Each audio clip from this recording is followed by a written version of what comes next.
Mr. Peter Lewis, we're just wondering if you could please answer your phone. Thank you very much.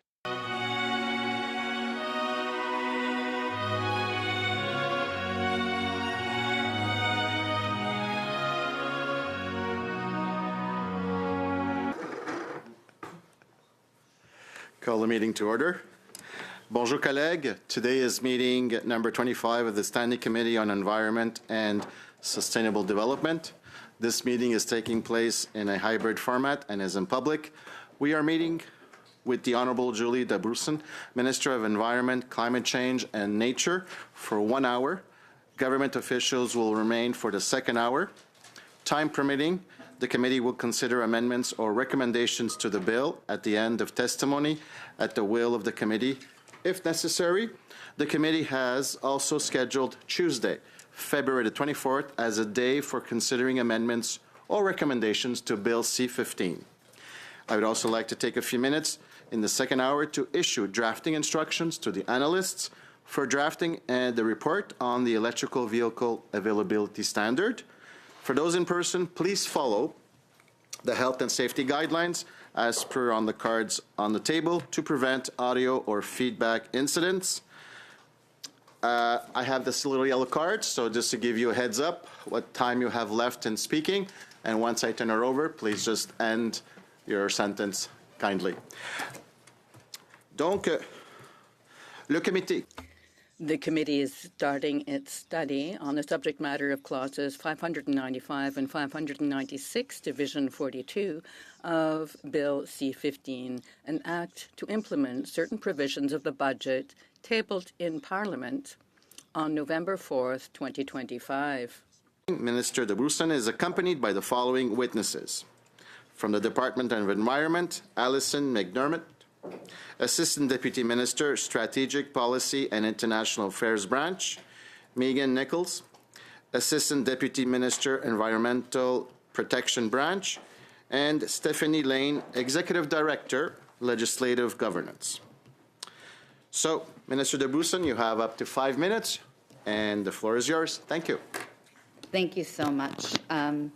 Mr. Chair, I'd like to begin by acknowledging that we are gathered on the unceded territory of the Anishinaabe Algonquin Nation, and also to take a moment before I begin my formal remarks to acknowledge the tragic news that we have heard from Tumbler Ridge and also from Kitigan Zibi.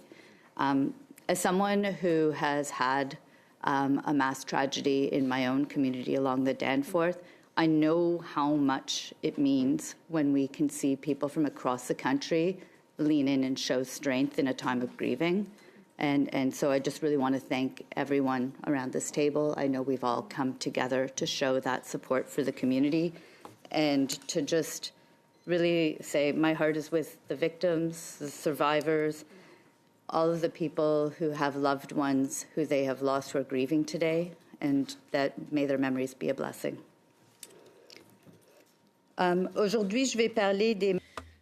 Today, I will speak to the proposed amendments to the Canadian Environmental Protection Act 1999, known as CEPA, contained in Part 5, Division 42 of Bill C-15. Stone legislation for preventing pollution, protecting the environment, and human health. It enables federal action on a wide range of environmental and human health risks, from chemicals and waste to air and water pollution. It also supports collaboration across governments through mechanisms such as administrative and equivalency agreements. Une entente administrative, c'est une entente de travail. An administrative agreement is a work-sharing arrangement between the Minister of the Environment and other governments in Canada, including Indigenous partners. They can cover inspections, enforcement, monitoring, reporting, and coordinating responses to environmental incidents such as oil or chemical releases. These agreements are already in place in several provinces and territories and help streamline oversight while strengthening public safety. Are a long-standing feature of CEPA. They allow the federal government to stand down certain federal regulations where another government's laws are equivalent. Over the years, the federal government has entered into such agreements with provinces including British Columbia, Alberta, and Saskatchewan, notably for oil and gas methane regulations. Ces accords servent à réduire les chevauchements. These agreements reduce regulatory duplication and allow industry to comply with a single, tailored regulatory system. Division 42, that's in Part 5 of Bill C-15, proposes targeted amendments to clarify and improve the operation of these provisions. First, this division would remove the 5-year statutory limit on administrative and equivalency agreements. This would provide greater flexibility, reduce unnecessary renegotiation, and support stable, long-term intergovernmental cooperation, all while creating more predictable conditions for industry to invest in clean technologies. This would clarify that another government's provisions must be, and I kind of put this in quotes just to be clear, equivalent in effect to CEPA regulations, codifying existing practice. These changes would apply prospectively, meaning current agreements would continue under their existing terms. Ensemble, ces modifications renforceraient. Together, the amendments strengthen CEPA as a practical, cooperative tool for environmental protection. I'll briefly turn to the climate competitiveness strategy. Launched in Budget 2025, the strategy supports emissions reductions while strengthening Canada's economic position through clear, predictable rules that attract investment and drive innovation. Progress is already underway. In December, the government released a discussion paper on targeted amendments to the clean fuel regulations, with consultations concluding in January. Once finalized, these amendments would strengthen Canada's low-carbon fuel sector while maintaining core emission reduction objectives. The strategy is also delivering results across major industrial sources.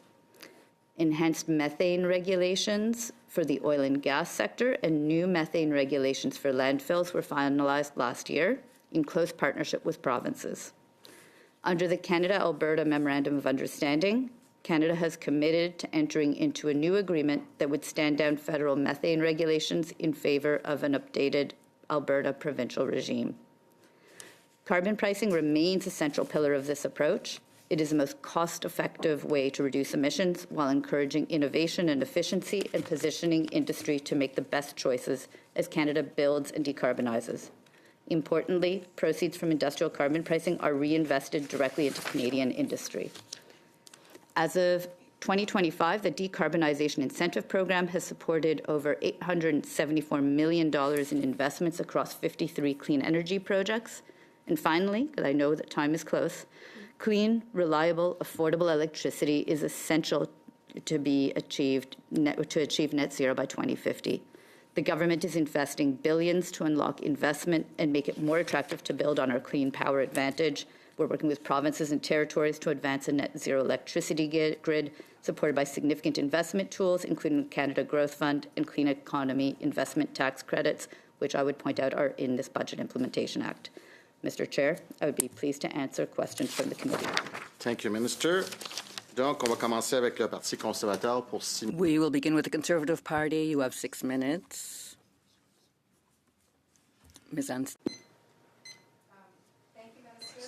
For appearing today, and I also appreciate the leverage that the committee has given us to address any concerns that we have. Minister, in light of the recent announcements around Chinese EVs, I'm curious if you will personally be permitted under current federal security guidance to drive a Chinese manufactured electric vehicle, yes or no? So first of all, I think that we should place this within the larger automobile strategy, which was a great news announcement that we had last week for industry and for environment. No, I will answer your question. I am happy to purchase any EVs that are available on the market in Canada. Including Chinese manufactured EVs, Minister? purchase any EV that's available for purchase in Canada. So at the time that I would purchase it, but So no security risk for any Chinese EV manufactured in China. no. And I will go on to also add in, though, we're talking about also investing in building EVs here in Canada. Yeah. Thank you, Minister. I'm curious also about what coordination your department has undertaken with Public Safety Canada, Innovation, Science and Economic Development, and Privacy Commissioner to access cybersecurity, data sovereignty, and national security risks associated with connected vehicles in general. To be frank, this would be part of, like I said, ECCC is not working on connectivity science, but I can assure you that as a whole, it's relevant, though, Minister, because we're opening this up now, and you're responsible for these electric vehicle mandates, and you're responsible for these electric vehicles coming into Canada. And with all respect, they do collect a lot of personal information. And so I'm just curious, since you're the minister responsible, if you've coordinated with these other departments as a way to protect Canadians. So let me just back that out for 2 seconds, because you use the word mandate, and in fact, if you were listening to the announcement last week, one of the really important pieces of it is moving to GHG regulations as to how we're moving forward.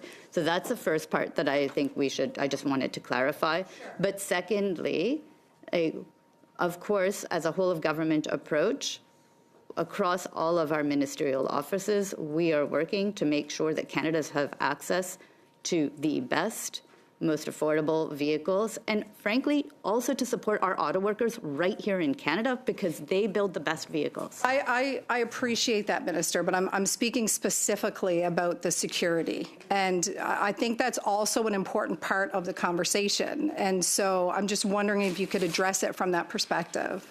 Now, so let's also kind of take a moment for history here, which is that these vehicles were available in Canada previously, and I think up to 2021. The numbers that we are talking about bringing back into Canada would match those numbers. They're a capped number. It's not important. It's not important then? Is that the short answer? It's okay. I can move on.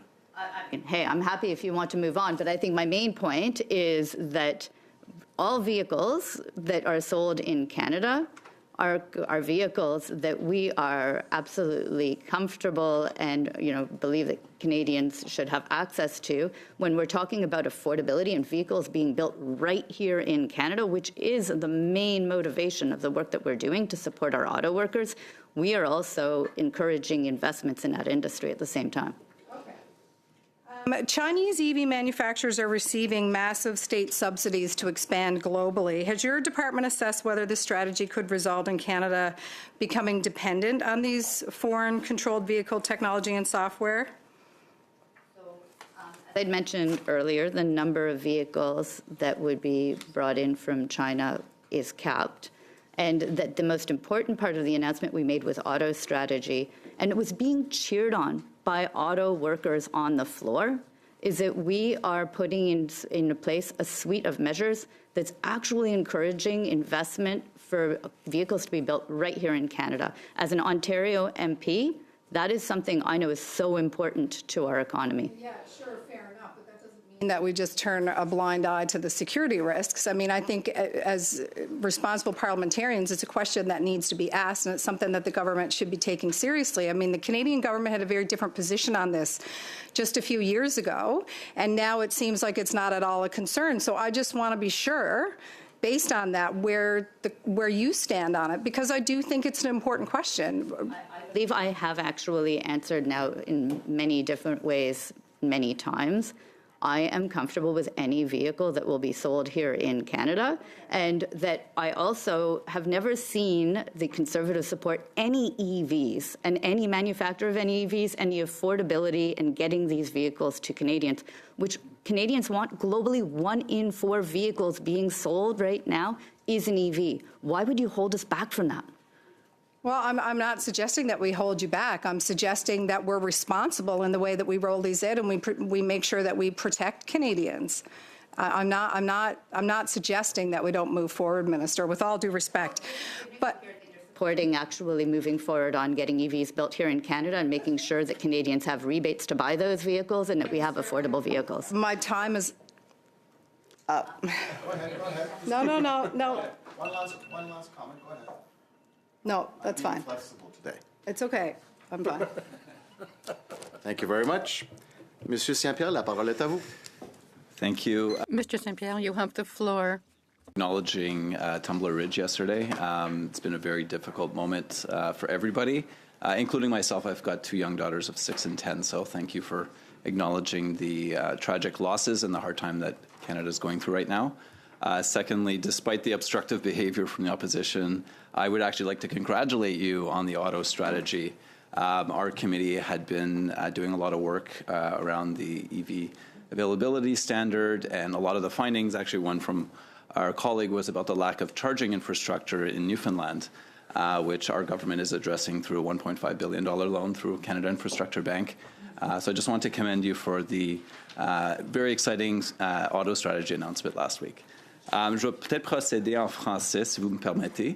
I may now switch to French with your permission. I would also like to thank you for being so generous as to come before the committee here, Environment. You have often come before us. Thank you for being so generous. I would like to put a question about the topic that we are covering today, being clauses 595 and 596 of Division 42. How will these clauses contribute to a better environment, healthier and less toxic? Thank you for the question, and thank you for beginning with, indeed, this issue. I think this is a good time for all Canadians, whether or not we have children and are thinking of their future, to really think of the importance of community.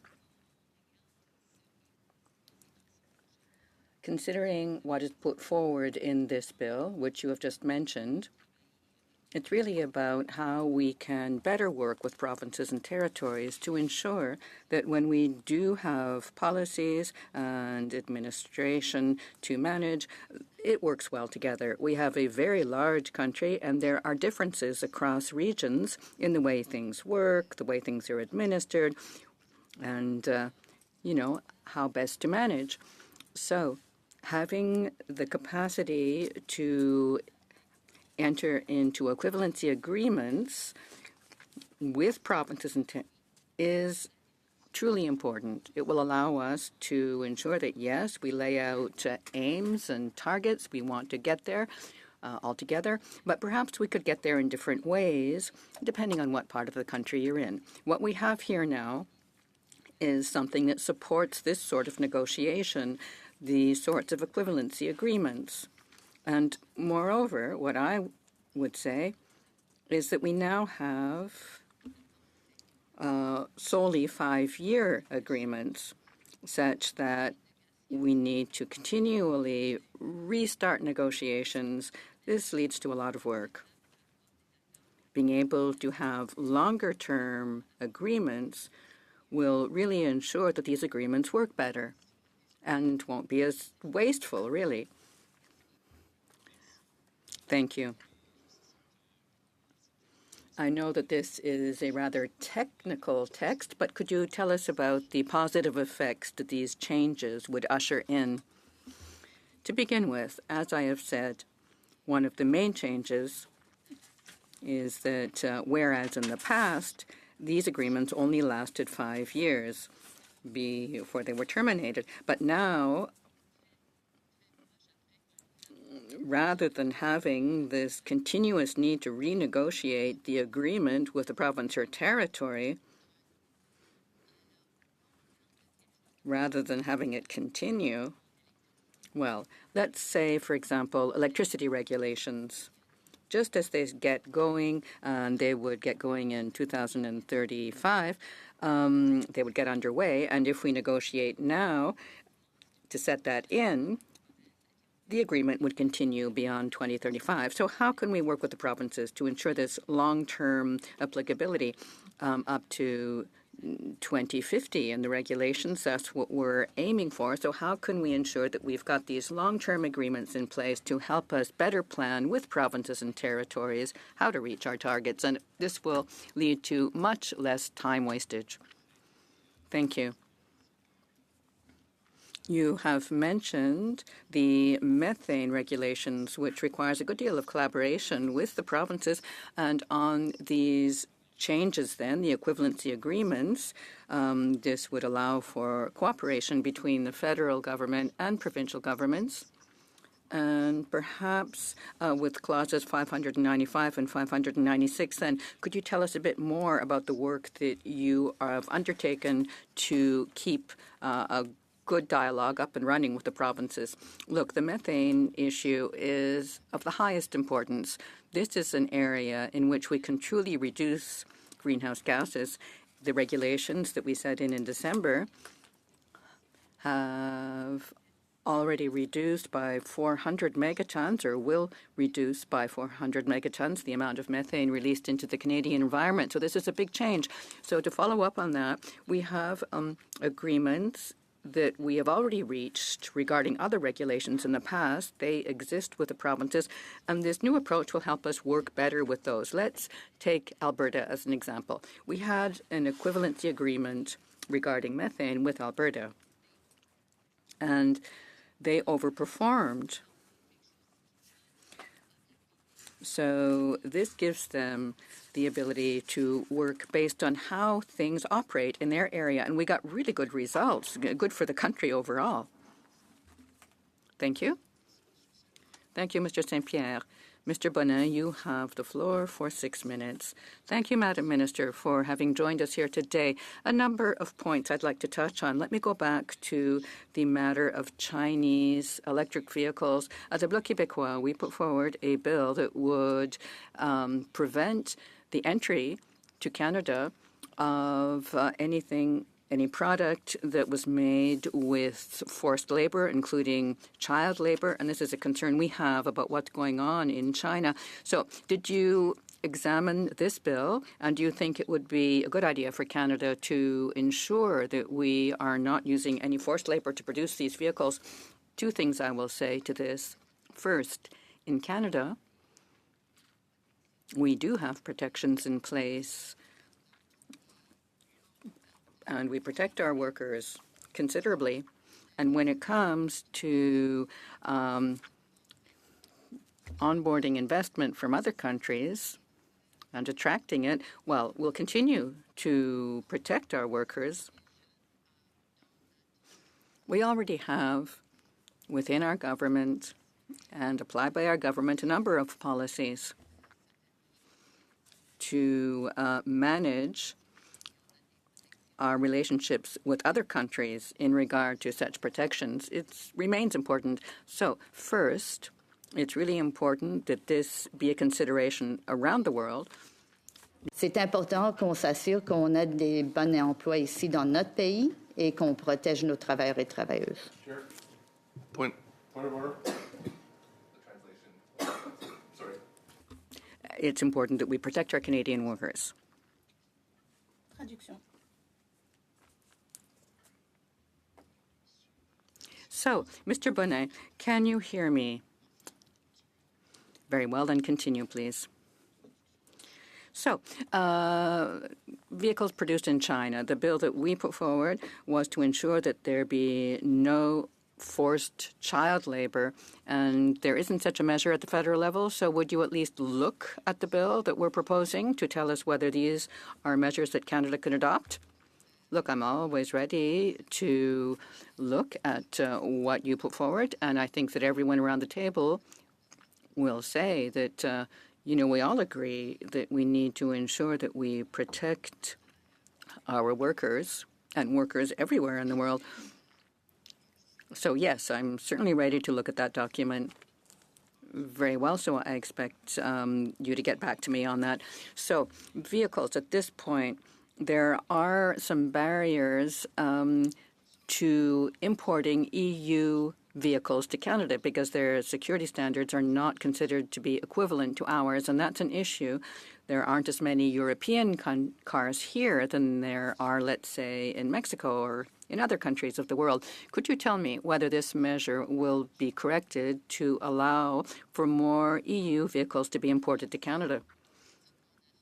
Well, what we have done there were the Chinese vehicles you were just mentioning, but then there's everything we've done to ensure that we're better able to build cars and vehicles here.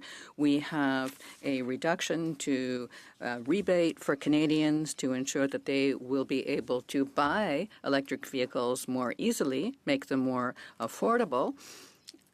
And we're also setting out to build them here, along with this rebate. We're also trying to strike agreements to ensure that more companies come here. I think this is truly important. Of course, affordability is an issue, but it's also a matter of having jobs in Canada, good jobs.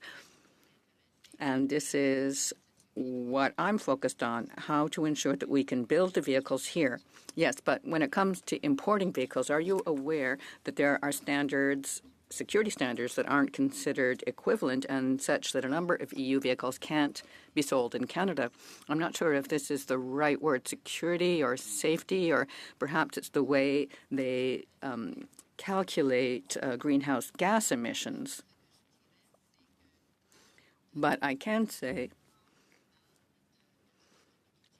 that in matters of being able to afford vehicles, let's say the people who are working in Bécancour in Quebec who are building vehicles here in Canada, I want to ensure that we have these good jobs here in Canada building vehicles of the future.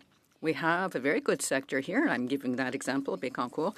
But how can we continue to support it and do even better, keeping in mind affordability thanks to the rebates? So you undertake to examine the standards with Transport Canada to ensure that the vehicles that we are mentioning from Europe are able to be sold in Canada? I would say it's up to Transport to look and handle the details of this, how this will work in detail. But I can say that as a government, we will address affordability via rebates and also by building the vehicles here in Canada. So good. So you undertake to discuss your colleague. This is with your colleague at Transportation. Thank you. So there is an important issue regarding recycling lithium batteries in a plant in Quebec. The plant in Quebec is likely to close and even be liquidated as of tomorrow. There's a need for $30 million alone, that's what the business is asking for, to be able to keep their doors open. Right now, the batteries will be sent to the United States with the critical minerals in them. It's a matter of recycling, an important part of the production chain. There's such a need for essential and critical minerals. So is this an issue that is on your desk, the fact that we're about to lose this excellent Quebec plant and company, and will you move on that by tomorrow? Madam Minister, I will allow you to answer. Look, it's important to support businesses and the entire sector. This bill allows for clean economy investment tax credits, and we have undertaken to support the sector, critical minerals, and manufacturers, and you will support us, I hope. Thank you, Mr. Speaker. And to the Minister, thank you for coming. And my colleague here asked about security risk in terms of Chinese manufactured EVs, and even my colleague from the bloc asked the same question. It's unfortunate that our Liberal members of this committee find that discussion point as destructive, when other countries around the world have made it clear they will not allow Chinese manufactured electric vehicles near their governmental operations or military bases. And I think this is important because we were talking about the ability to extract data from a country, especially since we all know China and Russia are actually contemplating getting through the Northwest Passage in the Arctic of Canadian sovereign waters. So I'll just ask a direct question. In terms of your mandate, in terms of bringing in EVs from China, has the issue of security ever been on your desk? So I will respond by saying that if the Conservatives really cared about security issues, they would make sure that their leader got the security clearance to be able to get this information. And so, no, Wait a minute. I mean, I'll you're tell you asking what, about security issues. I'm answering You're about politicizing security. an issue where you know for a fact that if you did get security issues, we would not be able to question these issues. And on behalf of Canadians, on behalf of our riding members, we've got to hold government to account. And it's just a clear question. Has the issue of security ever been across your desk in terms of acquiring at least 50,000 manufactured EVs coming from China? So, two things. My work as Minister of Environment is on parts like the regulatory piece that we've just talked about on EVs. But let me say the second piece. Absolutely, if your party cared about knowing about security risks, your leader would get the clearance. Every other leader has gotten that The issue of clearance. security with Chinese manufactured EVs has never come across your desk. You've never talked about it. It's never been brought to your attention. What I am saying, sir, is that if you actually want to keep coming to me about security issues, there's a way for your party to get the information you want. The leader of the Bloc, the leader, obviously the Prime Minister, I'm not in charge of buying 49,000 EVs from China, but it's on everybody's mind in terms of Canadian sovereignty, in terms of security, espionage.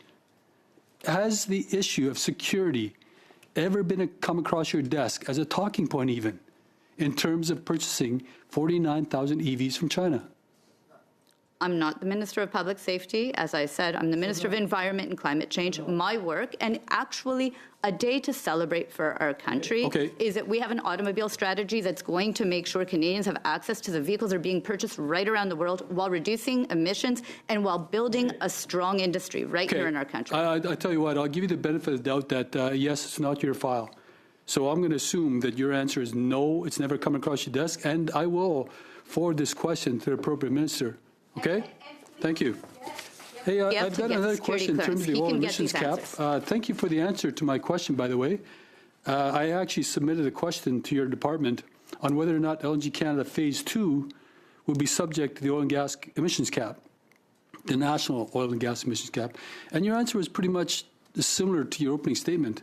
And but curiously, your last paragraph basically said that the oil and gas emissions cap would not be implemented if the Alberta MOU is successful. Can you give me a timeline on when some type of comparable emissions plan will be made public to replace the oil and gas emissions cap nationally?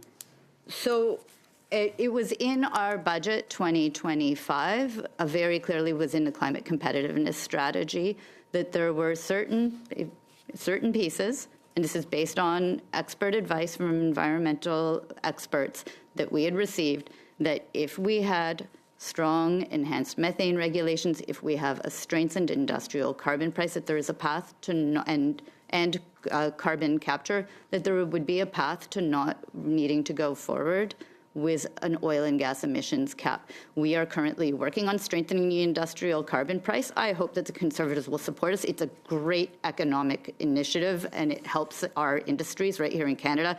We have put in place enhanced methane regulations, and we are continuing to work. And you know what? Right in this Budget Implementation Act is actually support for carbon capture. So I'm hoping you will support that.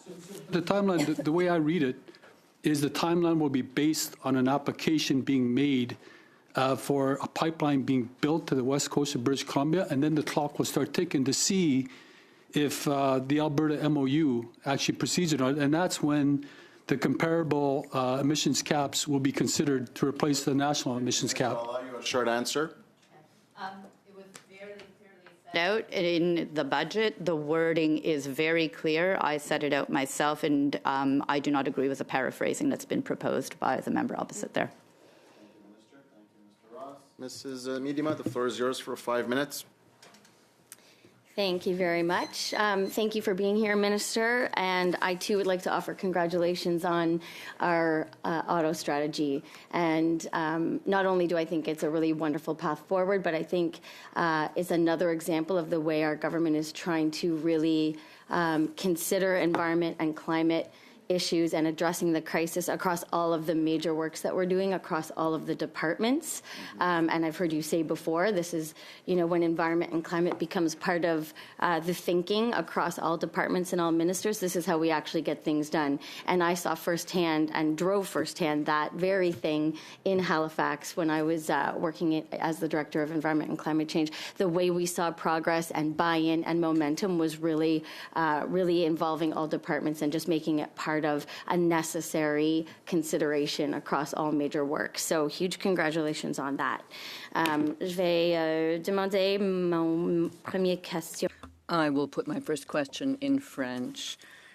So, clauses 595 and 596 would make it easier to manage regulations at all levels of government, including Indigenous, while respecting CEPA regulations approaches. So what are the cooperative approaches that the federal government is focusing on to allow more decision-making power to the various levels of government? Thank you. To begin with, I'm very pleased to see that you've used this opportunity to mention what you have done for the environment. In your prior work in Halifax, this has had a good effect. I've seen that as parliamentary secretary when I visited Halifax to send in some EV recharging stations, and I also saw the effects in the work on the buildings that are very low carbon, and it's important to underscore how we can work together and how to do it, and it really illustrates what we're discussing here today. We need to work with the other levels of government. That's what we're saying here. It's not merely a federal responsibility. We need to be able to work well with other levels of government to ensure we do reach results. We need to be able to accept and allow for things being different in different areas of the country. So when we're able to enter into equivalency agreements with provinces, what it basically means is that we will have the same targets, we're heading in the same direction, but that the way a specific province gets there may be different from the way other provinces do so. What we put forward here in this bill is greater flexibility for entering into these equivalency agreements. As I say, same target, same results are aimed for, but they may just have a different way of getting there. What counts for us as well, what's really important is having these agreements continued beyond 5 years. Right now, they terminate at 5 years, so we really don't have time to take advantage of an agreement before you have to go back to negotiations, go back to the table. It's a waste of time and a waste of energy, nor does it allow us to plan long-term. So these changes proposed in this bill will ensure that we are able to work more efficiently and better with provinces, thanks to agreements that are focused on the long term. Thank you.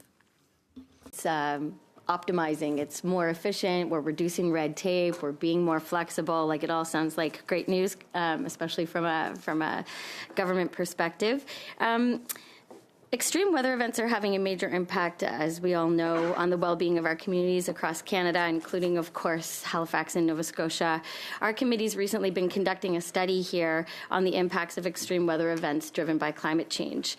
This is focused mainly on the insurance industry, but also on the very real impacts of extreme weather on all Canadians. How is our government taking action to combat increased extreme weather events in the Budget Implementation Act? So there are many different pieces, and I think that it's really important that when you're highlighting the fact that, like, climate change is real, but I'm not trying to say that in a light way. Like, communities are feeling the impact right now. And so there are the two pieces of how do we fight climate change and its continued impacts, but also how do we help Canadians to manage through with, being able to adapt. And in fact, actually, I believe I was with you in Halifax when we announced how we were helping municipalities, including small municipalities, to come up with those plans so that they can better protect themselves and plan for the future. Those are very tactile projects that help in small communities right across our country, and it's important we continue it. Monsieur Bonnet, la parole est à vous pour 2.5. Mr. Brunel, you have 2.5 minutes. I would like to ask whether my colleagues agree to taking a minute of our time and providing it to our honourable colleague from Saanich Gulf Island, who is here present. I would agree to that. What would you like? Well, I wonder if my colleagues all support this. Yes, I see the Liberals support this. How about the Conservatives? Well, let me explain this first. The time is yours. Your time is yours. You may use it as you wish. I see that my Liberal colleagues are in agreement to this very well. You don't need anyone's permission. Thank you, Chair. So, Madam Minister, when it comes to finances, we've been told about more support to carbon capture and storage, $3 million more from now through 2035 for oil and gas companies. Is this the amount that you have, the extra federal backing?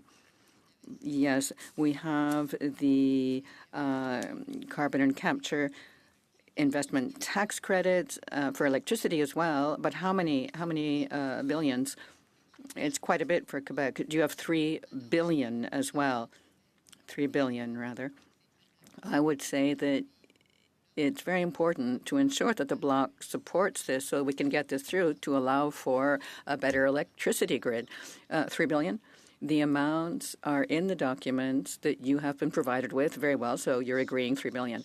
Have you calculated how much it will cost, this Canada-Alberta agreement, and basically how much will it cost in loss in greenhouse gas advantages? Clean energy. Very happy you've put this question because we're not losing ground.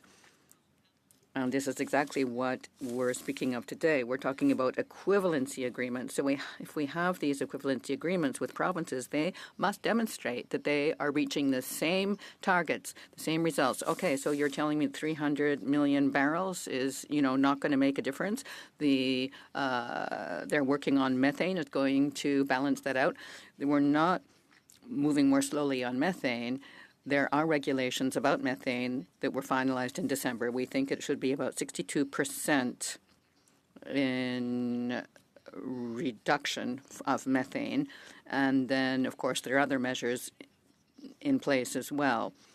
I say this because I know that you always like to bring up pipelines, and we have seen recently that the Bloc Québécois, or Parti Québécois, actually in Quebec, have decided that they will no longer bar pipelines in Quebec. Do you agree with that for Quebec? I will. Patrick Bonan, Bloc Québécois, and hello, Minister. I'm curious. I don't like omnibus bills. This one is enormous, over 600 pages. So I've been reading for quite a while when I wondered, why is the International Rivers Improvements Act being amended? Why is the Wildlife Act being amended? Why is the Migratory Birds? So I finally, of course, was able to trace it down to the fact we're creating a new tribunal, the Environmental Protection Tribunal. It is hard to read word for word through 600 pages. I almost missed Division 5, and we'll talk about that some other day. I'm wondering why we are now creating. We've had experience with the Canadian Environmental Protection Act for about 30 years. And now we're creating something called an Environmental Protection Tribunal and wrapping up a role that we were familiar with chief review officers. I wonder, how will this affect judicial reviews? We've had federal... Okay. Question. The question is why? What's the background? What's the rationale for the Environmental Protection Tribunal, and will it be a quasi-judicial body? Short answer, Minister. Pretty much out of time, but to say that we continue to be actually remaining strong on the Canada Environmental Protection Act and on our wildlife protections, and be happy to talk with you further offline when we're done. Thank you, Patrick. Thank you, Minister. Thank you, Mrs. May. Mr. Bexty, the floor is yours for 5 minutes. Thank you, Chair. Thank you, witnesses, for attending today. I find it frustrating coming to committee sometimes, especially when divisive, evasive comments come from the minister.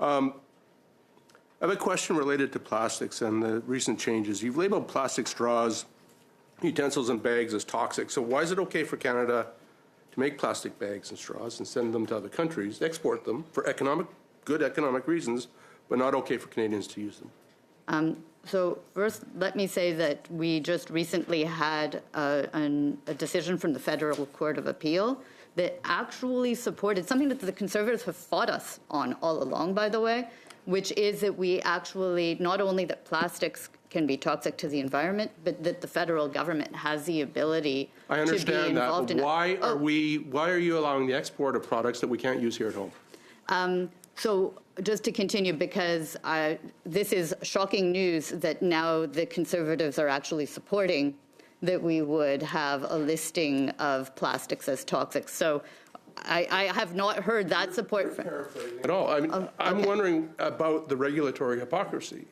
Like, it's something that we've been using domestically and globally for a long time, safely, hygienically, wonderful products.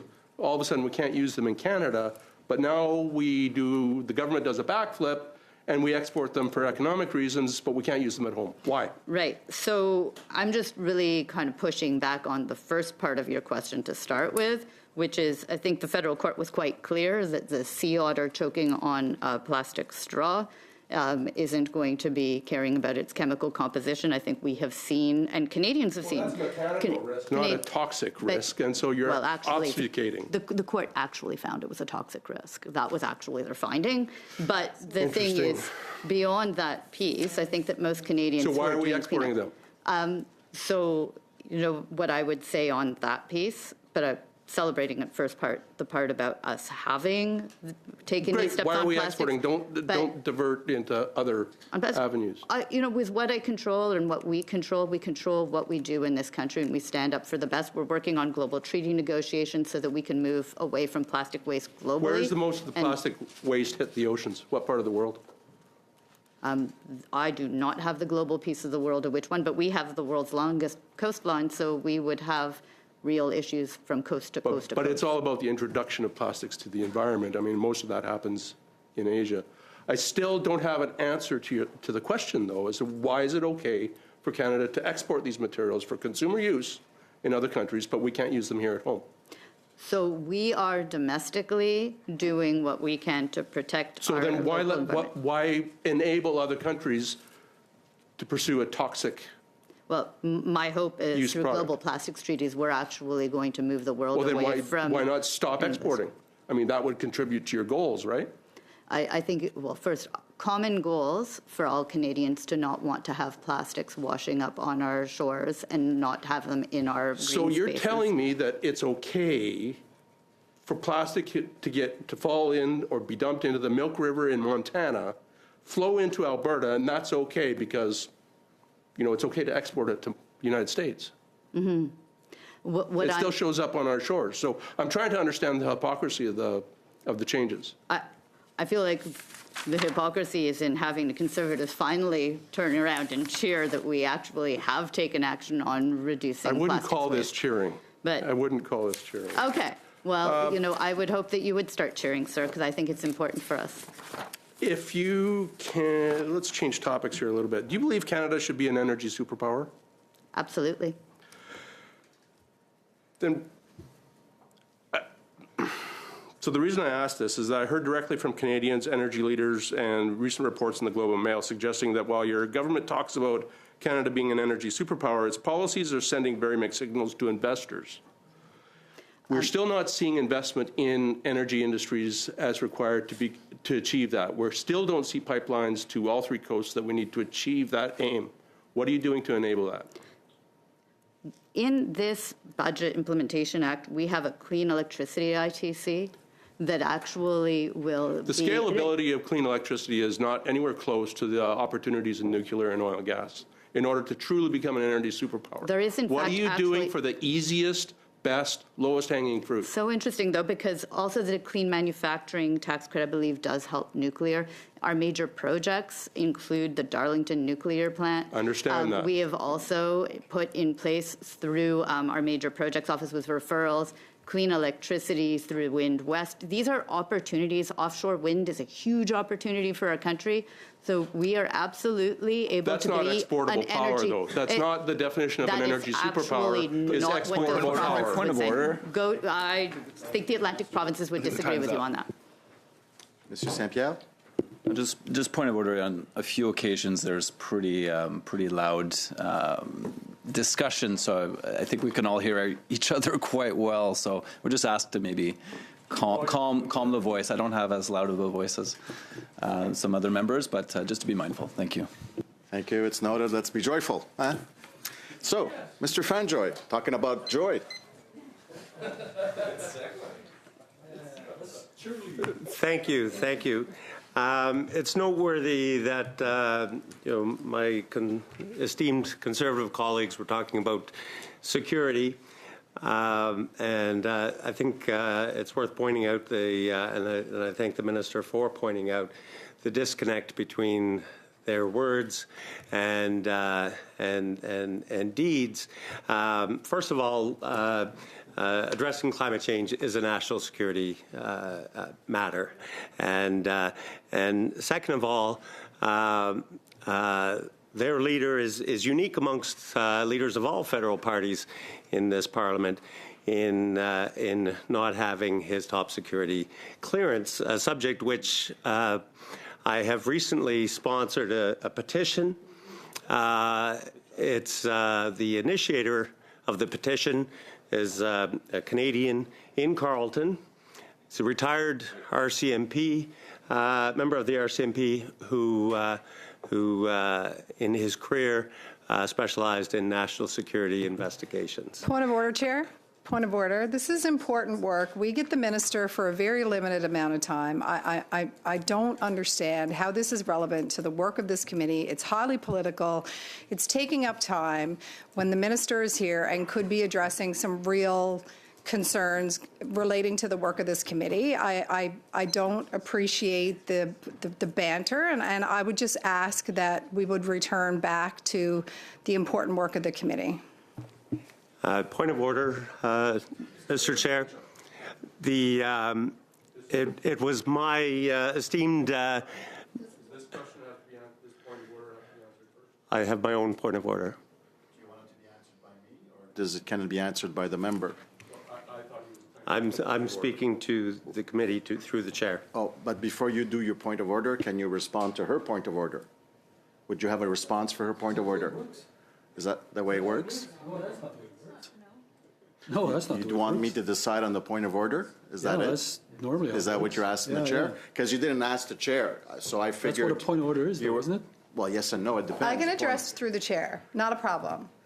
Like, So, Chair, I don't see the relevance.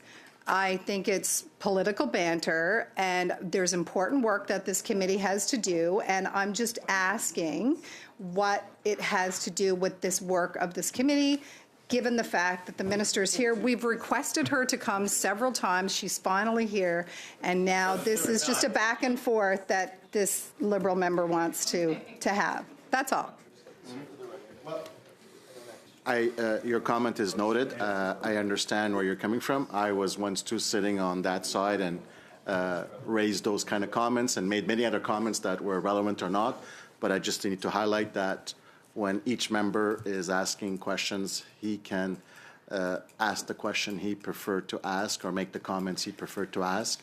To debate if there's a relevance or not, well, he's referring to the comments at the beginning of your questioning, actually, which was with respect to security. So there's a fine line right there. So, But he's talking about a petition coming out of his riding, and we're talking about Chinese EVs. Like, I don't see the relevance, Chair. well, there's With all due respect, I no just direct relevance, but there's common ground with respect to security, with respect to issues, and I guess he's going to explain that. I'm not the one can explain that, but he can present his petition. There's levers available to him to present his petition on the floor of the House of Commons. I don't know why he's burning up committee time talking about a petition out of his riding. maybe you can ask him the question and we can get an answer I have to to address that. through chair. Well, you can ask the question through the chair. I'll allow it if you want, on free time if you want. Would you like to respond to that, or would you had a point of order as well? Yes, first of all, I'd like to request my time back. Your time has been stopped, so don't worry about that. I would also like to note for the committee that it was my member, esteemed colleague from Newfoundland, who brought up security earlier in this session. The issue is security, and I'm making the point that addressing climate change is a matter of national security, perhaps the greatest matter of national security, as we see impacts all across the nation, including in her riding and in many of our ridings.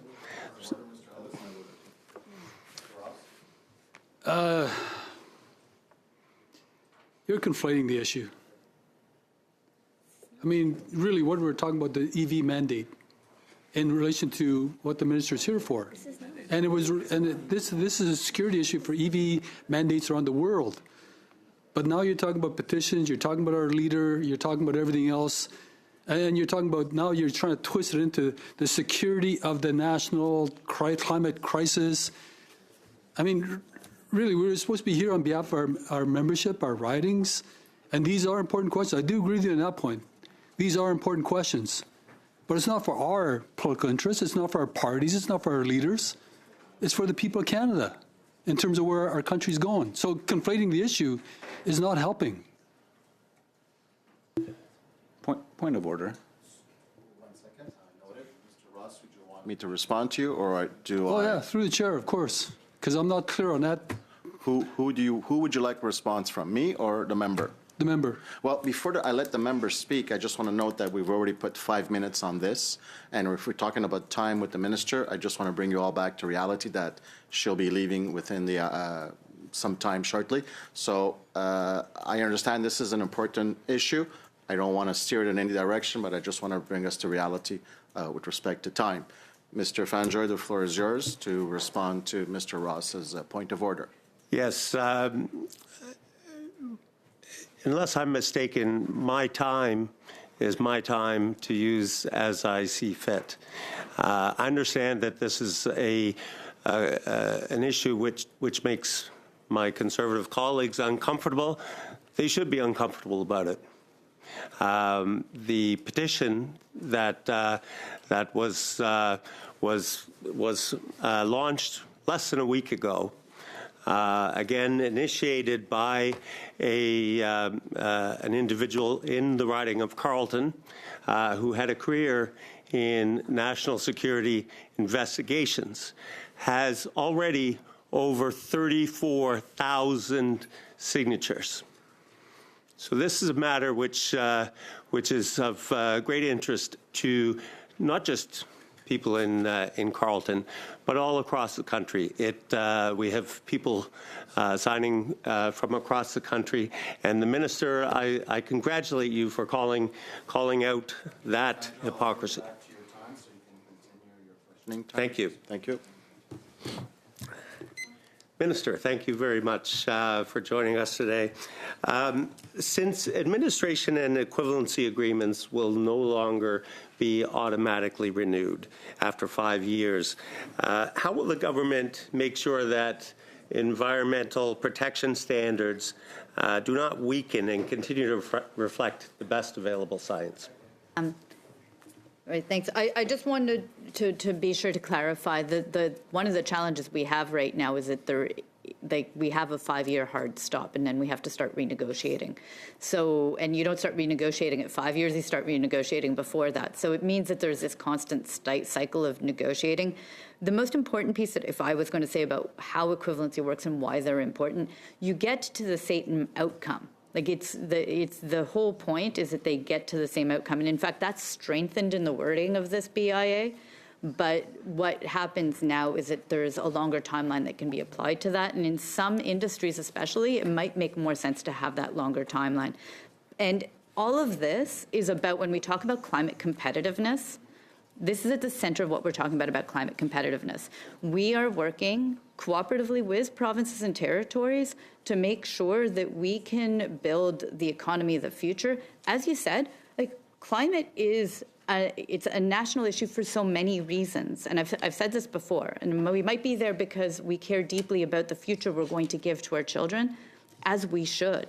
But it is also an economic imperative. And that's what's so frustrating when I see a bill like this being obstructed, because there are opportunities in this bill from clean investment tax credits in electricity that helps us build more interties, that helps build out the backbone of the clean economy future for our country.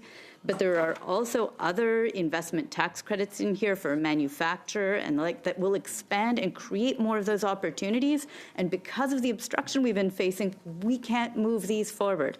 So we really need to move past the obstruction that we've seen and actually be able to put these really important climate-focused tax credits, but also economically important to our country. I believe we have everything it takes to have the strongest economy and a low-carbon economy future. But if the Conservatives keep holding us back from being able to move in that direction, they're holding back not just our future on reducing emissions, they're holding back our economic capability, and that's going to impact workers in all of our communities. So if we all want that future, that bright future, and I think we do, good paying jobs, reducing emissions so that we have cleaner air in our communities and that we are reducing the impact of natural disasters, that we have a future where our homes are heated in a way that is not cheaper, because we're using electricity and we're using heat pumps and we're using solar panels and all this. That future of being able to get around in electric vehicles that are cheaper to maintain and are cheaper in day-to-day use, all of that is a brighter future for our country, and we just need to move past the Conservative obstruction and get to the point where we can have it. Thank the Minister for her present. We will suspend for the next panel. Thank you.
Do I have to say this part? Is this the part I have to say, or I just go straight to the? No, I have to. It's the same witnesses, anyways. It's the same. You can just.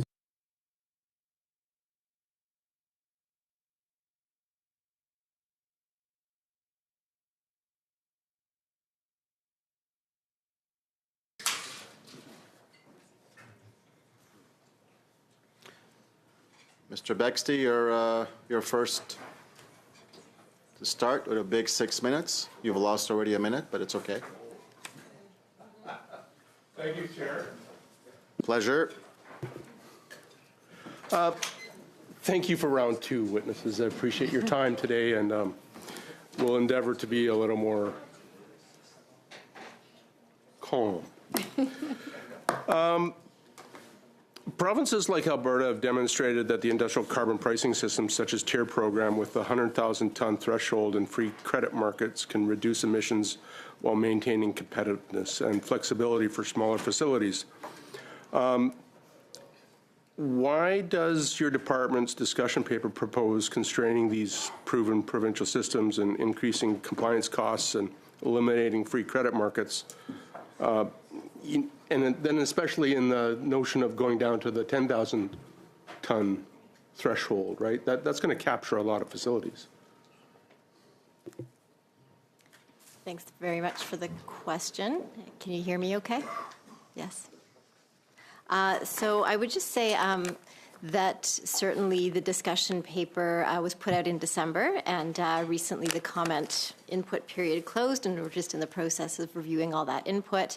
At the same time, we've been talking to provinces, territories, stakeholders to get their views.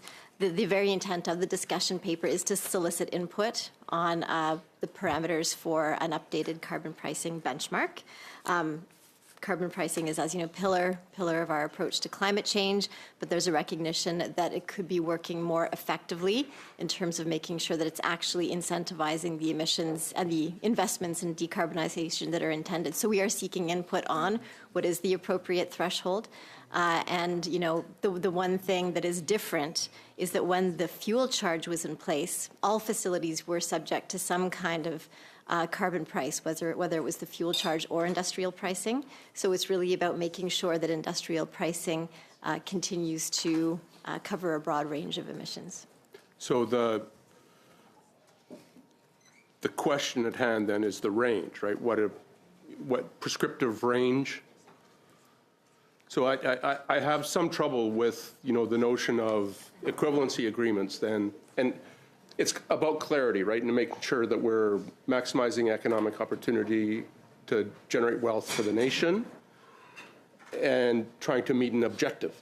And so if the objective is made clear for a province or jurisdiction to pursue, then stay out of it, right, as long as they're meeting their objectives. So I have some concern then that there's a push to go to smaller facilities. I'm wondering if you can estimate how many facilities would be impacted in Alberta or Alberta and Saskatchewan by going from 100,000 to 10,000. Mm-hmm. I don't have those numbers in front of me, but we can provide that. We've kind of looked at what would it mean for 10 kilotons, 25, 50, just so we have that full. Do you have granular data like company names, location of plant? I'm not sure we have that level of data, but we do have an idea of numbers, so we can certainly provide So that. I would really like the granular data so that we can understand what geographic impact it will have and what sector impact it will have. I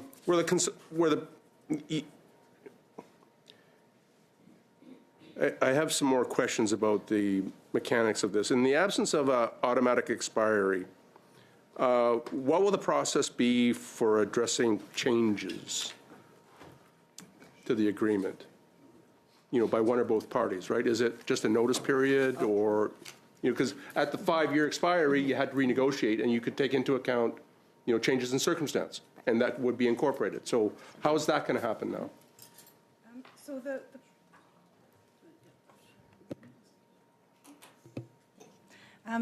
the statutory changes, so the changes to the Canadian Environmental Protection Act, will simply remove the 5-year mandatory time frame.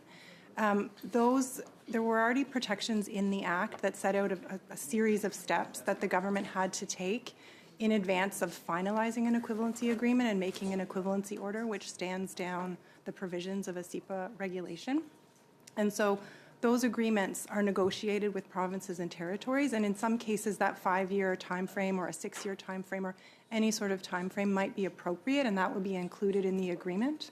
The agreements also include provisions that speak to a mandatory kind of review period and things like that. So those provisions about how the parties will come to an agreement. So there's, in the regulations, there's review periods and opportunities to institute changes. In the agreements themselves, okay. Yeah. Will Parliament receive regular updates, or will there be public reporting of progress or these things happening? So the Act requires a pre-publication prior to entering into an equivalency or an administrative agreement, and it requires those agreements to be published as well. And then there is a regulatory process specifically for equivalency agreements, whereby those are published on the laws page of under the Canadian Environmental Protection Act. Okay. How can the provinces be confident that there won't be mission creep, or that there won't be a step towards federal override rather than genuine equivalency? I mean, who's the arbiter if there's a dispute? The province is claiming that they have performance and they're meeting these objectives. The federal government thinks maybe differently. Thank you. A short answer, please. Thank you. Sorry. The agreements must be negotiated between a province and the federal government in order for there to be an equivalency agreement and for the agreement to stand down. Okay, thank you. Thank you very much. Monsieur Saint-Pierre, la parole est à vous. Thank you, Mr. St. Pierre, you have the floor. Share my time with a member from Saanich Gulf Islands, if you will permit. Right away or after? Right away, so I'll do 3 minutes. For you, who goes first? I'll go first. Excellent. And the member will go second. Je vais peut-être poser mes questions en français. And I'll put my questions in French. All right. So these equivalency agreement are what we're studying today, and they require the federal government to cooperate well, provincial governments as well. And the minister, whom you heard, mentioned her work underway to maintain dialogue with the provinces. Could you give us some examples of your interactions with your equivalents in the provincial governments?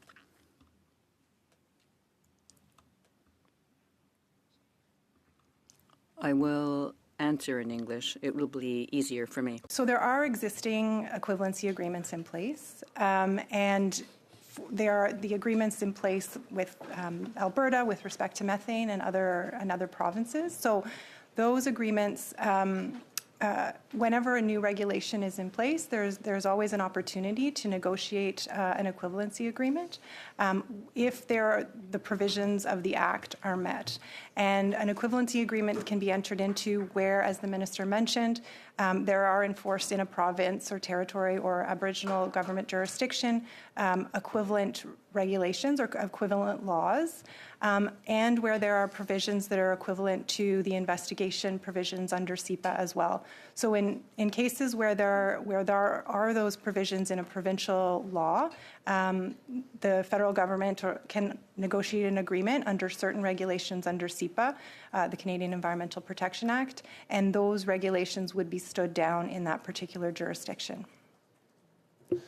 Merci, thank you. Donc, peut-être une question sur les crédits d'impôt. Now, perhaps a question on tax credits. Now, in the bill foresees measures to increase investment in clean economy and clean energy, which is not a strategy of the Conservatives.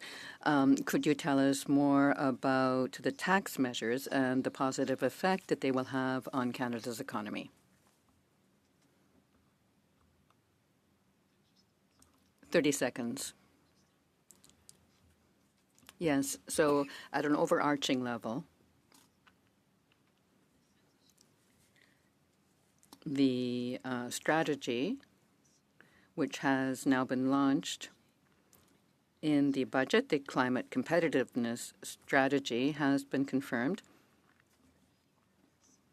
and it would power a number of these investment tax credits, including the intention and actually the confirmation that we now have of bringing in the clean energy investment tax credit and increasing the eligibility for the clean technology investment tax credit as well. And manufacturing tax credit as well when it's clean manufacturing, among other changes. From Sanish Gulf Islands. Thanks, Eric. So my question is, I know the minister didn't have time to answer it before, so I'm going to dig into this again. Under the Canadian Environmental Protection Act, typically we've had chief review officers. They can issue compliance orders and such, and they've been under various acts, which is why in omnibus fashion, those are all being amended to accommodate the creation of an Environmental Protection Tribunal. I'm trying to understand why the department and why this is in an omnibus bill. Does it require more care and attention for us to know why a new tribunal is being created and the nature of that tribunal? So thank you for the question. The amendments you're describing that Minister or that MP May is describing are in Division 32 of Part 5 of the Budget Implementation Act. Those amendments are purely administrative. So the Environmental Protection Tribunal has been operating as such under the Federal Identity Program from Treasury Board Secretariat since 2019.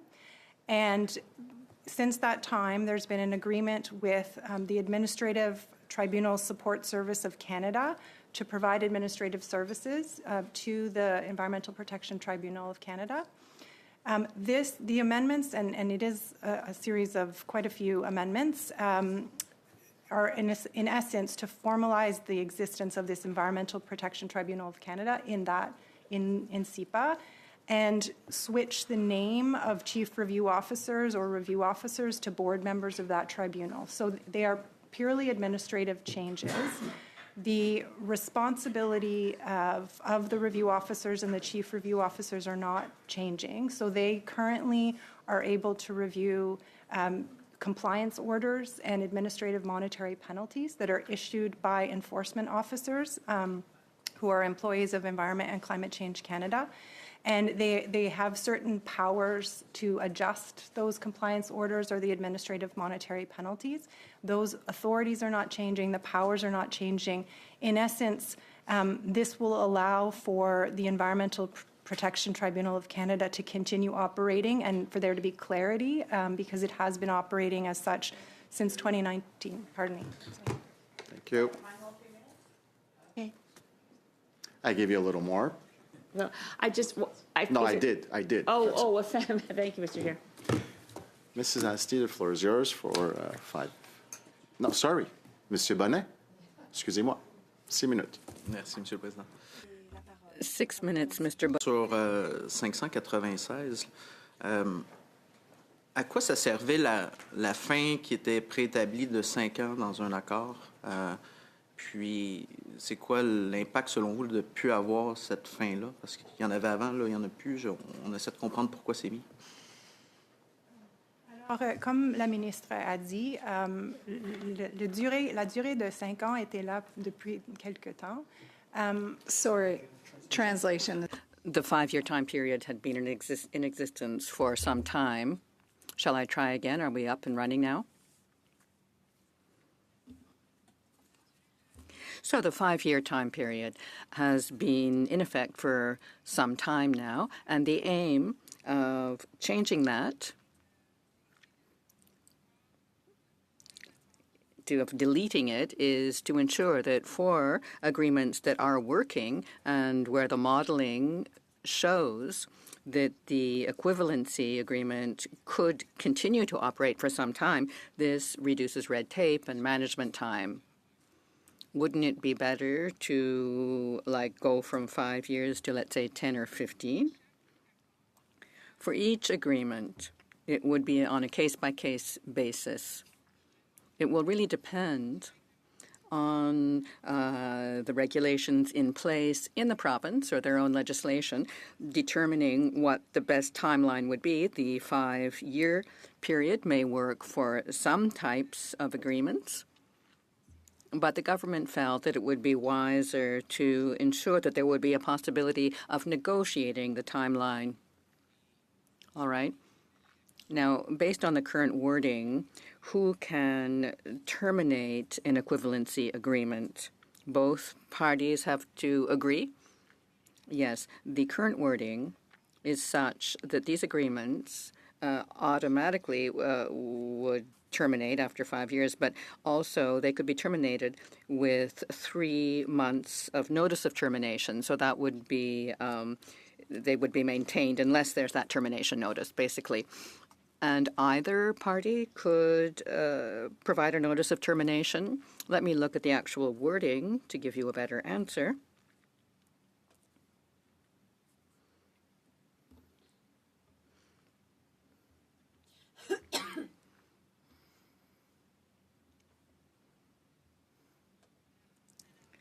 All right, so I'm reading it. The agreement terminates if a party provides notice of termination within 3 months, and in English we read by either party. So either party could do this. Very well. Is it clear that the agreement would be terminated if it were no longer equivalent? Well, that's another matter. The clause covering equivalency agreements, the test for them, the only change really is from equivalent to equivalent in effect. That's a change in the wording. So basically, the current practices are respected in a way. Agreements will likely include provisions that speak to the maintenance of equivalency over the life of the agreement, and will likely include review provisions by either party to ensure that the requirements of the Act may continue.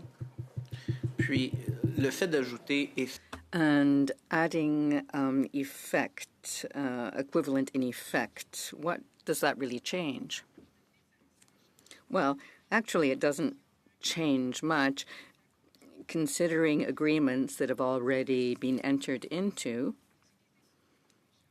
This test has already been used. It's basically been used for the Fisheries Act. We just wanted to codify how it's being used now. And would it be inconvenient to specify that these agreements would terminate as of such a time when they would be judged to no longer be equivalent? You say it's in the agreement, so why isn't it in the actual act? I can't necessarily speak to the politics of that or the policy. It might be a good idea for the government to decide whether that is something that could be specified. But the legislation is quite clear that there is this test to have this equivalency agreement. So there's already this test in effect. All right, let me go back to what the minister mentioned, the Alberta Agreement, Alberta-Canada, Canada-Alberta Agreement, allowing for reducing greenhouse gas emissions. It's a central issue, of course, in the budget. The, climate competitiveness strategy. Do you have any documentation of this, of the agreement, which really shows what effect it has on the forecast of greenhouse gas emissions? We are not yet able to quantify the effect on greenhouse gas emissions for that agreement, in part because we need to discuss this matter further to reach specific equivalency agreement elements. So there are some areas for which the Alberta agreements will be very helpful, very important, and the fact that they agree to this agreement in the first place. Just before we go to the next member, when you're speaking into the mic, you don't need to push on or off the button. Staff here will do it for you automatically. Okay, thank you. Mrs. Anstey, the floor is yours for 5 minutes. Thank you. Chair, thank you. And given that the minister appeared and we were all very disappointed that she didn't answer any questions with respect to the hypocrisy in the plastics policy, I'd like to move a notice of motion that the committee undertake a study pursuant to Standing Order 108, subsection 2, of at least 2 meetings on the federal government's plastic manufacturing policy, specifically that Canada will permit the manufacturing of straws and other plastic goods in Canada, but only for export to the United States, that the committee invite the Minister of Environment and Climate Change and any other witnesses appropriate to this study to appear before it, and that the committee report its findings and recommendations to the House. Chair, it's obvious there's a glaring contradiction here that we'd like answers for, especially given the fact that we've been pretty focused on, a food affordability crisis that we think is Canadian-made, and we know that alternative products right now are more expensive. We don't understand why these products are deemed illegal as soon as they go across the border, and it doesn't seem to make a lot of sense, and therefore we think it would be important to get answers to these questions. Thank you, Mrs. Anstey. Mr. St-Pierre? Yeah, just a point of order. So I always have Mr. Leslie's voice in my head. Unfortunately, he's not here today, but just want to remind, not physically, but virtually. So just want to remind that I believe, have only 22 days left from now until June. So time is limited, and we have some other important studies. So I'm a little struggling with the relevance of the motion. We would like to have a moment to suspend, though, just to review, and come back in a few minutes, please.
Mr. Grant?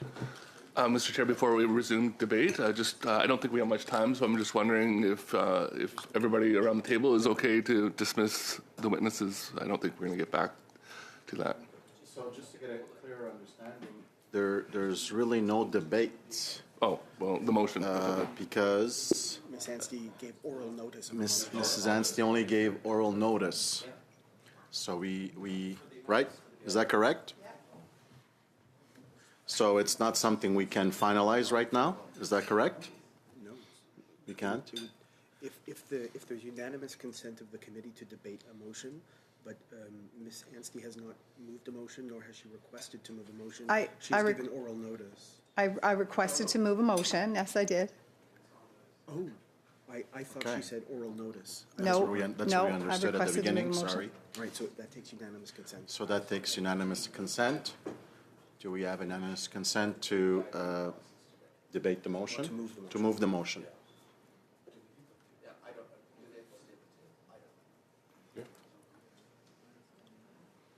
Shall I give you another minute or two to figure this out? Suspend.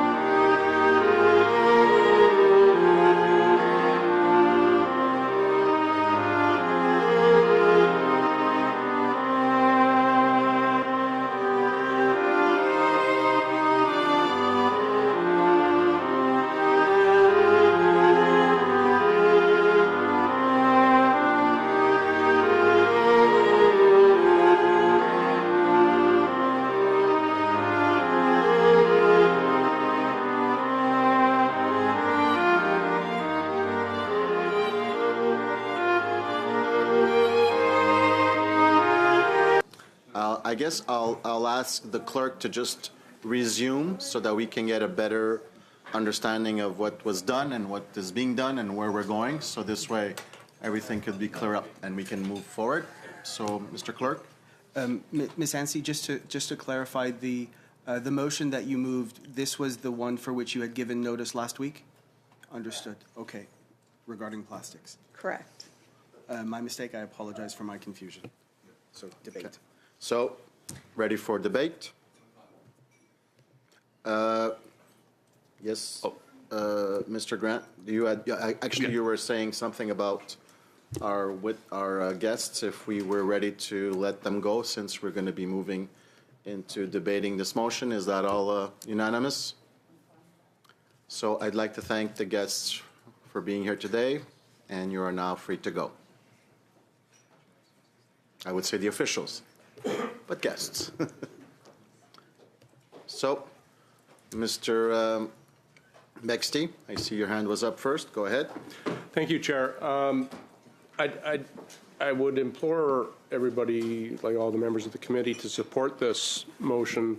I think it's important that we understand if there are inconsistencies in process or inconsistencies in regulations or inconsistencies in regulation that can lead to the perception of hypocrisy. It puts efforts by our enterprises at odds with each other, which is, we want to avoid counterproductivity by design. Further to this, it allows us to investigate if this is something that, there were gaps because of oversight in how it was connected and the pursuit of looking for unintended consequences. I absolutely implore that we support this. Monsieur Saint-Pierre? If we allow it, if we can make amendments, would you allow an amendment to the motion? It's the will of the committee and the members, right? I'd maybe move an amendment to the language around let me get it right, maximum of 2 meetings. I'm just very mindful that we have about 20 or so meetings left till summer. And the 2 out of 20 meetings is like 10% of our meetings on this topic. We've We've got the study on industrial carbon price, which we know is one of the most effective climate mitigation policies. It's, according to the Canadian Climate Institute, the #1 policy to reduce our emissions. And the Canadian Climate Institute's very credible. So we've got this. We've had this study continuously being pushed over. So I'm very mindful of the amount of time this study will take, which will further delay the industrial carbon price study, which, by the way, you submitted a long list of witnesses, and the Bloc has submitted a long list of witnesses, and so have we. So I think there's a lot of interest in that topic. We might not all agree on the policy framework, but I think there's strong interest there. So I'm just concerned that this study here will go from 2 days, will take some valuable time. I'm sorry, I think I learned from wise MPs such as Mr. Leslie about the limited amount of time that we have in committees and how things move. Yes, that's right. I did call him wise, and that's on the record. I will compliment him. But he does have some certain wisdom, so I'll give him that. So I'm just mindful about the 2 days. So I'd bring an amendment to bring 2 days down to just 1 hour. I think we could do this in 1 hour, a half day. That's my amendment. So are you moving this amendment? Correct. I'm moving the amendment to change the wording from maximum 2 meeting days to 1/2 meeting day. Okay. Debate on that, but before I get there, based on how the motion was written, the clerk's saying that there's no official time frame as to when this should be coming. It will not displace anything else before the end of the session. Is that correct, Mr. Clerk? I mean, that's my reading of it. Okay, so in reading the motion, it can be when we come back in September. It won't be before September. So it's just to be clear on that. So we're going to debate now on the amendment. Point of order. Can you just remind committee who makes and how is the decision made as to what order we follow in our studies? Because I think this is an important matter. I'll refer this question to the clerk. The committee has authority to plan all of its business. In the absence of any explicit decision by the committee, the chair is also empowered in his administrative role to give instruction. As a matter of course, I prepare a calendar of the committee's program of activity that is distributed to all members, and if ever there's an activity planned or proposed for a date and there is no decision by the committee or instruction from the chair, then it says not confirmed, pas confirmé, at the top. So it's within the committee's power to determine the schedule of its own activities. I hope that answers your question, sir. Just for further clarification, so is the default order kind of first in, first out? So if a study has already been agreed upon by the committee, it would take precedence over any additional studies they would get into a queue. Is that correct? I don't take a default approach when it comes to committees' planning of activities. If the committee agrees to undertake a new activity, then I will consult with the chair at the earliest opportunity to determine a good time to schedule a new study. So now we're back to the debate on the amendment from 2 days to 1.5, if I remember correctly. 1.5. That's what I said. Half. To 1.5. Mrs. Anstey? I'd be happy to meet in the middle and say one meeting. I think that would be fair. Moi, je serais d'accord avec au moins un meeting. I would agree to at least one meeting. Consensus to bringing it from 2 to 1. Is that good? I think in politics we could show collaboration, so this is a meeting halfway in the middle. First. Yes, sir. So we'll vote on the amendment first from 2 to 1. All in favor? Carried. Now we'll go back to the initial motion. As amended. Mrs. Midima. Thank you. We'd like to propose another amendment to the language of the motion. Not sure how best to actually say this in a clear way. So with the first sentence, reads that the committee undertake a study pursuant to Standing Order 1082 of, and then strike out at least a maximum of, oh, we already did that, sorry.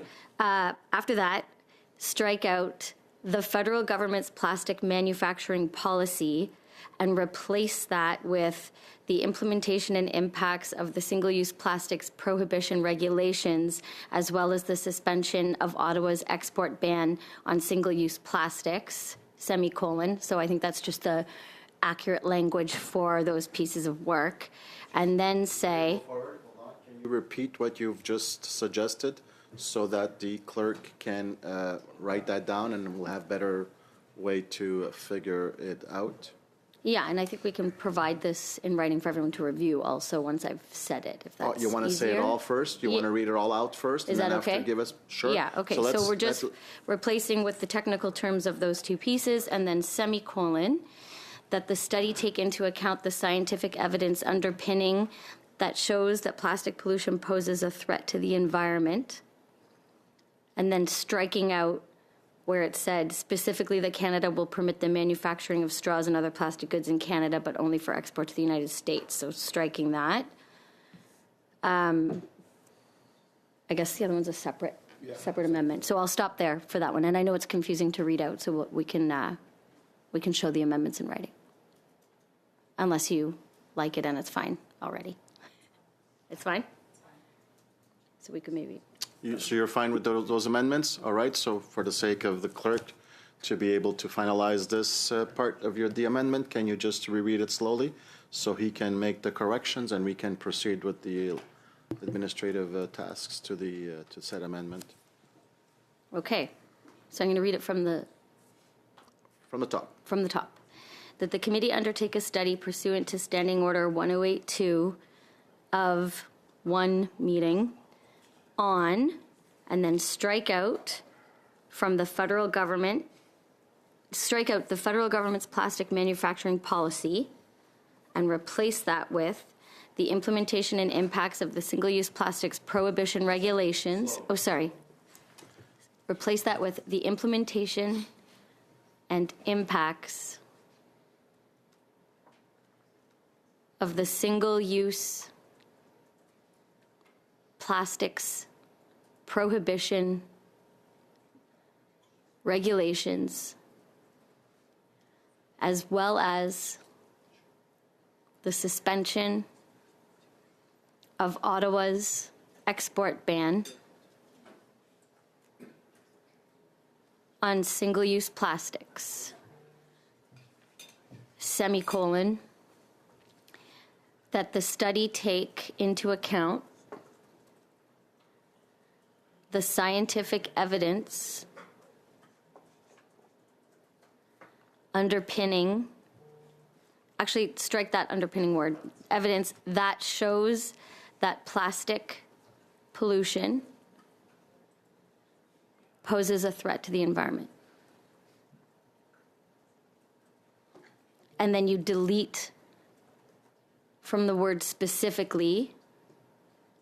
So you delete specifically that Canada will permit the manufacturing of straws and other plastic goods in Canada, but only for export to the United States in full. That gets struck. Thank you. Thank you, Madam. Do you need the clerk to send you that, or you're good with, or you want him to reread it before we go to, you're all good? Monsieur Bonnet? Là, je pense que j'ai... I think I followed that, but I would like to add a sub-amendment, to put forward sub-amendment. I'm sorry, we'll finish this one first, if you don't mind. Oh, yes, wish to amend the amendment, is that correct? Mr. Bonnet, yes? Yes. Go ahead, then. You have the floor. I propose adding, after regulations banning single-use plastics, and add the Canada's suspension of the ban on export of single-use plastics. So following the regulation single-use plastics, and on the suspension of Ottawa's regulations banning the export of single-use plastics.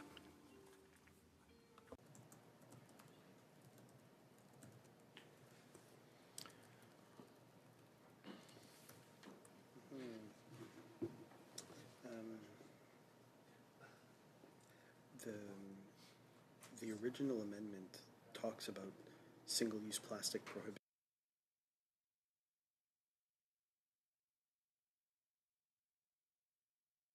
Est déjà couvert au début. Yes, well, that's already what's said. That's already covered at the beginning of the original amendment, which you're trying to supplement. If you will allow for this, I will let the clerk read this to you slowly, read it back to you, then you will better understand what is already being said. So just for the benefit of the doubt, I will allow you to hear it from the clerk's mouth. Could you please, clerk, read it? Unfortunately, it will be in English, but you will have the interpretation. Would read that the committee undertake a study pursuant to Standing Order 1082 of one meeting on the implementation and impacts of the single-use plastics prohibition regulations, as well as the suspension of Ottawa's export ban on single-use plastics, that the study take into account the scientific evidence that shows that plastic pollution poses a threat to the environment, that the committee invite the Minister of Environment and Climate Change and Nature and any other witnesses appropriate to this study to appear before it, and that the committee report its findings and recommendations to the House. Donc, votre sous-amendement, c'est pas... On peut le rayer? Okay, you can... So we can drop your sub-amendment? Debate on the amendment. Mr. Fanjoy? So just for clarity, the sub-amendment or amendment, I'm not sure where we are, refers to Ottawa's ban on single-use plastic exports. Ottawa's a municipality. We don't have a ban on, this is just a point of clarification that we need to refer to the federal government's ban and not Ottawa's ban. It's a common misconception to make the two equivalent. They are not. All in favor of any comments with respect to Mr. Fanjoy's comments? Okay. Can we get more clarification as to what it should read? Or I think we just government instead of Ottawa? Yeah, federal government. Ottawa doesn't belong in the amendment. Just federal government.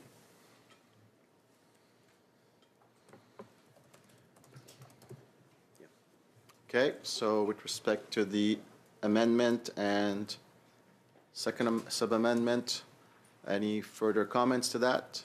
Any further debate? Okay. All those in favor? All those against? Carried.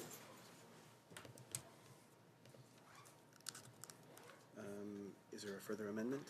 Further amendment? No.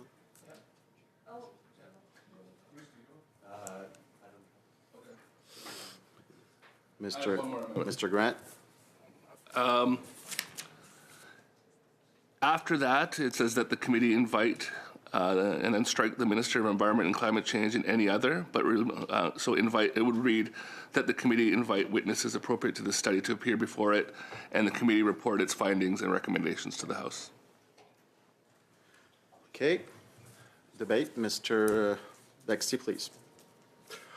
Respectfully, after today, the minister has to be there. This is, to get to the nub of the matter and to get an unequivocal response on how this is going to be implemented and what the connotations are and what the unintended and intended consequences are, has to come from the minister's mouth. That's full stop. And further to all of that, maybe this refers to other parts of the amendment previously. If the government is getting suddenly urgent about the time and the timeline and our shortening schedule and that summer's coming, the parliamentary schedule, by and large, is fully in the government's hands, right? The number of sitting days has been set by the government, and we could have been sitting a lot more days to get work done. So it's a bit of a fallacy to go down that road. So anyhow, the minister needs to be there. The minister needs to be there to answer to this. It's not going to have adequate answers from bureaucrats. Thank you very much. Mr. St-Pierre? Yeah, it's not a debate, but just a comment. I just maybe would appreciate an acknowledgement of how generous the minister has been with her time. So just a respectful acknowledgement of the ministers who's been present within our committee many, many times. So it's not an amendment, but just acknowledgement. Yeah, I acknowledge the comment made from my colleague here. Generous with time, but not generous with answers. And I think that's probably the rub, where we're not getting specific answers to specific questions. So there's a counter comment. Monsieur Bonnet. Monsieur le Président, je suis conscient que le temps de la ministre est... Mr. Chair, I'm fully aware that the minister's time is precious, so is ours. And on this issue, well, it's clearly a political matter. The minister has provided partial answers to questions today. I certainly don't want to overuse her time, but this is not making sense, this regulation, and of course the ban on the export. I think that we are the Minister's Committee, so this is within her mandate coming before us to explain the department's decisions, which is about plastic. This is a major issue. Thank you. So we will return, given that we have little time, to the amendment put forward by Mr. Grant regarding the presence of the minister.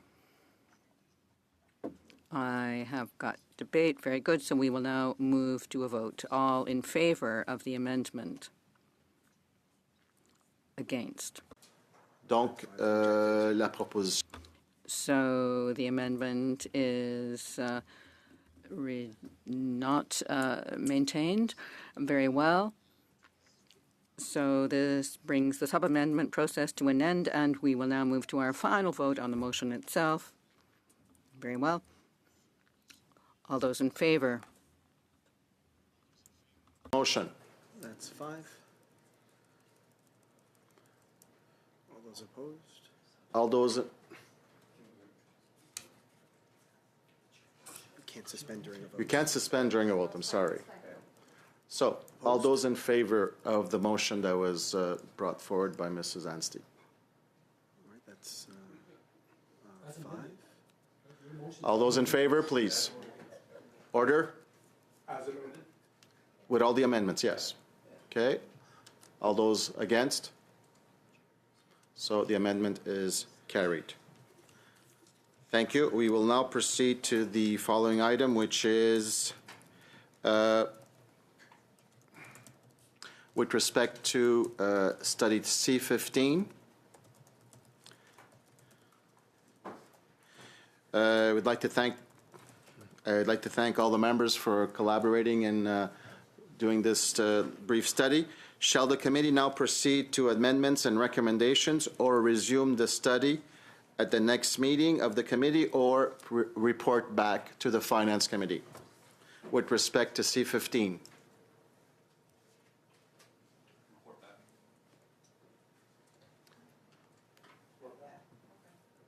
No recommendations with respect to C15. We can report back.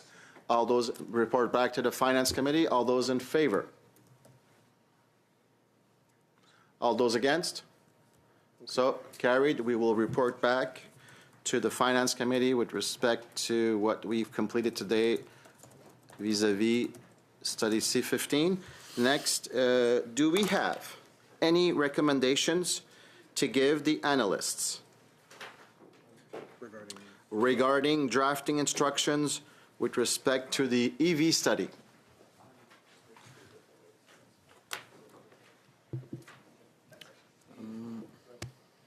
Monsieur Bonnet?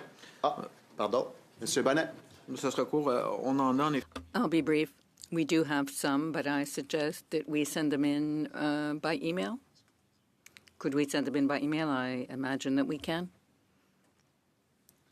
Fine with you? Good. Mr. St-Pierre, perhaps as well, we as well. I have a number of pages, so we would be here until 6 o'clock this evening. We have some recommendations regarding the rebates Puis j'aurais peut-être des recommandations. The EV subsidies, and I have some recommendations about the research infrastructure. Just that all the recent announcements regarding EV rebates as well as subsidies be included in the draft report. Anything else? So, analysts, you have another toy to play with. And last but not least, just to keep you updated on our agenda. So on our return on the 24th of February, I don't think this report will be ready by then. Pardon? Correct. Oh, I thought you were going to say yes. So since this report will now be available, you'll roughly give us an idea on our return when this report for EV study will be ready. And as of the 24th, we will do committee business that is clause by clause with emissions and reduction report, which was distributed on February 3rd. So that's the ERP study. Is that good? So that's for the 24th of February. And just to also put you in the loop for what's happening upon our return is on the 26th of February, we will have our last day. Le comité reprend son étude de la protection résidentielle. The committee will resume its study of protecting residents from extreme climate events. On Mrs. Miedema's study and have witnesses for that day. And so I guess on the 24th, we will figure out what we will be doing the weeks after. Is that all good for the members?